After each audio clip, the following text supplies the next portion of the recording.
তোমাদের সবাইকে দাদার কাস্টমার স্বাগতম জানাই। ভিডিওতে ক্লাস 7 এর সেকেন্ড ইউনিট টেস্টের পরিবেশ এবং বিজ্ঞানের একটি মডেল কোশ্চেন সেট উত্তর সহ আলোচনা করব। দ্বিতীয় পরীক্ষায় তোমাদের পরিবেশ এবং বিজ্ঞানের ক্লাস 7 এর নাম্বার থাকবে 25, সময় থাকবে 50 মিনিট। এবার দেখো গ্রুপ এতে রয়েছে ফিজিক্যাল সায়েন্স অর্থাৎ ভৌত বিজ্ঞান। 1 নম্বর প্রশ্ন দেখো বলেছে সঠিক উত্তরটি লেখো। 4টে প্রশ্ন 4 নম্বর। 1 নম্বর একটি নবীকরণযোগ্য শক্তির উৎস হলো অপশনে দেখো রয়েছে কয়লা, সূর্য, ডিজেল।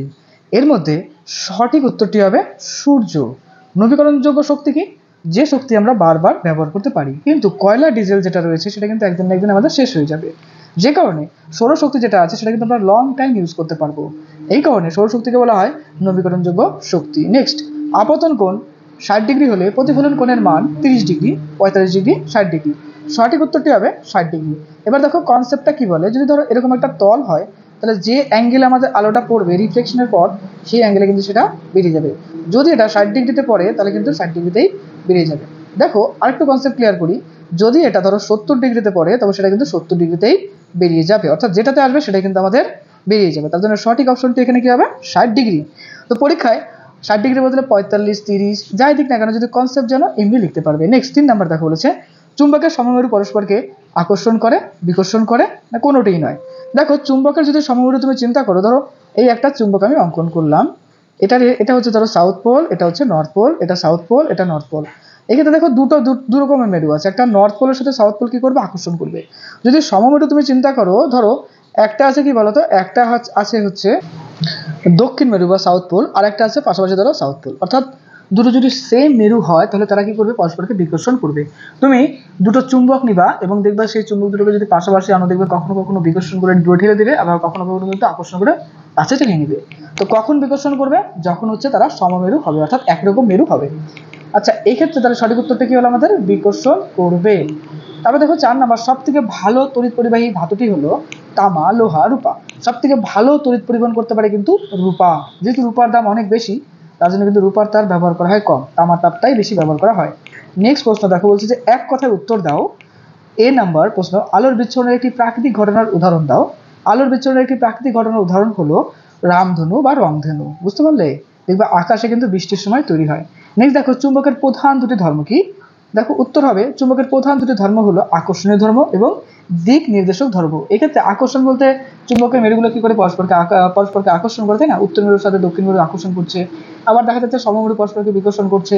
একই রকম দিক নির্দেশক ধর্ম বলতে একটা চুম্বক শলাকাকে তুমি যদি সুতাতে টানিয়ে দাও দেখবে যে সেটা নর্থ এবং সাউথ পোল অর্থাৎ উত্তর এবং দক্ষিণ মেরু করে থাকবে। এটাকে বলবো দিক নির্দেশক ধর্ম। যা বুঝবো আমরা ক্লিয়ার কনসেপ্ট দিয়ে বুঝবো, যেন পরীক্ষায় যাই আসুক সুন্দর করে বানিয়ে লিখতে পারি, কমনের চিন্তা যেন আমাদের করতে না হয়।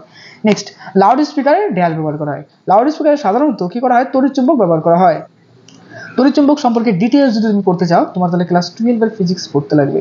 নেক্সট দেখো প্রাইমারি সেলের অপর নাম কি? প্রাইমারি সেলের অপরের নাম হলো দেখো ডিসপোজেল সেল, আমরা যেটা ব্যাটারি বলি না সেই ব্যাটারি। নেক্সট, ফিউজ তারে কি কি উপাদান থাকে? ফিউজ তারে সাধারণত দেখো বলছে যে টিন এবং সীসা থাকে। এরপরে দেখো সিএনজির পুরো নাম কি? সিএনজির পুরো নাম হলো compress natural gas. Next important প্রশ্ন দেখো, সংক্ষেপে উত্তর লেখো যে কোনো দুটি। নাম্বার প্রশ্ন চুম্বক আবেশ কাকে বলে? দুটি চুম্বক পদার্থের নাম লেখো। অ্যান্সার দেখো, যখন একটি শক্তিশালী চুম্বকের সঙ্গে অন্য একটি চুম্বক পদার্থকে স্পর্শ করানো হয় বা খুব কাছাকাছি আনলে চুম্বক পদার্থটি সমভাবে জন্য চুম্বকে পরিণত হয়, এই ঘটনাকে চুম্বক আবেশ বলে। অর্থাৎ আমরা দুটো শক্তিশালী চুম্বককে পাশাপাশি নিয়ে আসলাম, ঠিক আছে? ধরো একটা শক্তিশালী চুম্বক নিলাম, সেটাকে কি করলাম কোনোটা লোহা বা নিকেলের পাশে নিয়ে আসলাম। কিছুক্ষণের জন্য দেখবে সেই লোহা বা নিকেলের মধ্যে কিন্তু চুম্বকের একটা ধর্ম প্রকাশ পায়। এই যে ধর্মটা এটাকে বলবো হচ্ছে কি বলতো চুম্বক আবেশ। দুটি চুম্বক পদার্থের নাম হলো লোহা, নিকেল। তড়িৎ কত প্রকার ও কি কি? দেখো তড়িৎ হচ্ছে সাধারণত দু প্রকার, একটা স্থির তড়িৎ আর একটা কি চলতড়িৎ বা প্রবাহী তড়িৎ। এর মধ্যে চলতড়িৎ যে টপিকটা রয়েছে ক্লাস 10 এ তোমরা পাবে এবং তড়িৎ সংক্রান্ত ডিটেইলস টপিক তোমরা ক্লাস 12 এর ফিজিক্সে পাবে। এবার চলো নেক্সট প্রশ্ন যাচ্ছি, পরিবেশ বান্ধব শক্তি ব্যবহারের সুবিধাগুলি কি কি? পরিবেশ বান্ধব শক্তি কাকে বলা হয়? যে শক্তিগুলো ব্যবহার করলে আমাদের পরিবেশে কোনো রকম ক্ষতি হবে না, পরিবেশের জন্য ভালো এবং দীর্ঘদিন ধরে আমরা পাবো, সেগুলো কিন্তু পরিবেশ বান্ধব শক্তি। দেখো এই ক্ষেত্রে বলা হচ্ছে পরিবেশ বান্ধব শক্তি ব্যবহারের সুবিধাগুলি হলো প্রথমত পরিবেশ বান্ধব শক্তির উৎস অফুরন্ত অর্থাৎ শেষ সহজে হবে না, যেরকম ধরো সৌরশক্তি, জলভাটার শক্তি এগুলো। 2 নম্বর এই শক্তি বারবার ব্যবহার করা যায়, যেরকম সৌরশক্তি বা বায়ু শক্তি তুমি বারবার ব্যবহার করতে পারো। 3 নম্বর প্রকৃতিতে সহজেই পাওয়া যায়, একদম ঠিক, এই শক্তি ব্যবহারে পরিবেশের তেমন কোনো ক্ষতি হয় না। নেক্সট দেখো গ্রুপ বি তে লাইফ সায়েন্স অর্থাৎ জীবন বিজ্ঞানের পার্ট রয়েছে। তোমাদের বোঝার সুবিধার্থে আমি দুটো পার্ট করলাম, একটা লাইফ সায়েন্স এবং একটা ফিজিক্যাল সায়েন্স। সায়েন্সের দুটো পার্ট আমরা 9-10 পর্যন্ত পড়বো, তারপরে 11-12 গিয়ে কিন্তু অনেকগুলো পার্টই হয়ে যাবে, যেরকম বায়োলজি হবে, কেমিস্ট্রি হবে, ফিজিক্স হবে, উচ্চ ক্লাসে গেলে আরো ভাগ হয়ে যাবে। দেখো 1 নম্বর বলছে সঠিক উত্তর নির্বাচন করো। একের এ, কচু ফুলের পরাগযোগ ঘটায়। এখানে অনেকগুলো কিন্তু অপশন রয়েছে। তুমি ভাবতে পারো যে শামুক, প্রজাপতি, পাখি, এর মধ্যে কচু ফুল যেটা আছে তার পরাগযোগ ঘটায় কি শামুক কিন্তু পড়তে থাকে। তারপরে দেখো 2 নম্বর শ্বাসমূল দেখা যায় আম, গরান, গজফুল গাছে। শ্বাসমূল দেখা যায় কোথায় বলো তো? সুন্দরী, গরান, গেও, হেতলা, তাই না? গরান গাছে দেখা যায়। এগুলো কোথাকার উদ্ভিদ? এগুলো হচ্ছে ম্যানগ্রোভ উদ্ভিদ, তাই না? নেক্সট দেখো বলছে যে ফুলের যে অংশটি ফলে পরিণত হয় তা হলো ডিম্বাশয়। পরাগজনক রীতি। ফুলের যে অংশটি ফলে পরিণত হয় তাকে বলা হয় ডিম্বাশয়। এই ডিম্বাশয় কিন্তু পরবর্তীকালে কি হয়? ফলে পরিণত হয়। Concept clear? নেক্সট দেখো 2 এর প্রশ্ন বলেছে যে অস্থায়িক মূল কাকে বলে, বা এর আরেকটা নাম আছে অপ্রকৃত মূল কাকে বলে।